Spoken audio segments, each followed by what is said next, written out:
Shalom, shalom, que le Seigneur vous bénisse.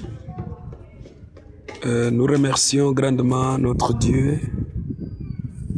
Encore une fois de plus, pendant que nous vous parlons depuis ce temps ici, et nous sommes en train de tenir les enfants de Dieu, de voir les moments par lesquels que nous vivons. Jésus vient bientôt et tous les signes qui ont été prédits par Jésus sont déjà accomplis. Il n'y a rien à rester, le jugement vient. Ça ne sert à rien à voir les erreurs des autres, le péché des autres, que tes propres péchés. Parce que Satan veut emporter des millions de gens en enfer.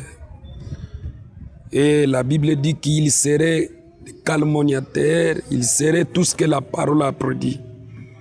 Mais pour un chrétien, nous sommes des voyageurs, des pèlerins sur la terre.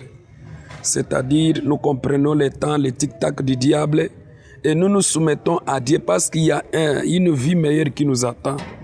Toi qui n'as pas encore accepté Jésus dans ton cœur, je t'informe, prends la décision.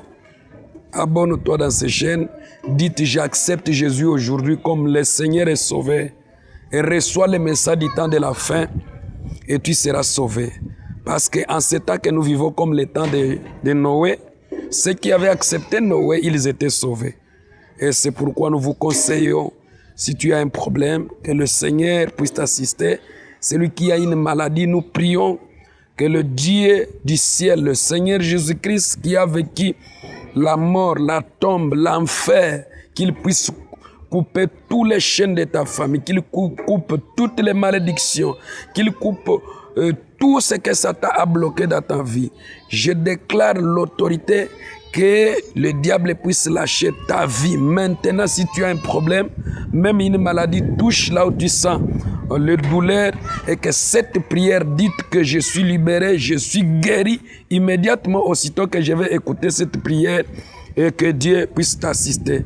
Nous avons un Dieu réel. S'il n'agit pas comme il agit autrefois, c'est-à-dire qu'il est mort et que c'est le diable qui règne. Mais Christ est réel. Si tu le reçois dans ton cœur, il a dit, si vous m'aimez, gardez la parole. Si vous gardez cela, et Dieu vous bénira. Que Dieu puisse vous bénir dans toutes vos familles, dans vos entreprises, dans votre vie. Soyez prospères, abonne-toi dans cette chaîne et Dieu te bénira. Merci toi qui auras l'intention de suivre et de commenter à cela. Que le Seigneur vous bénisse richement.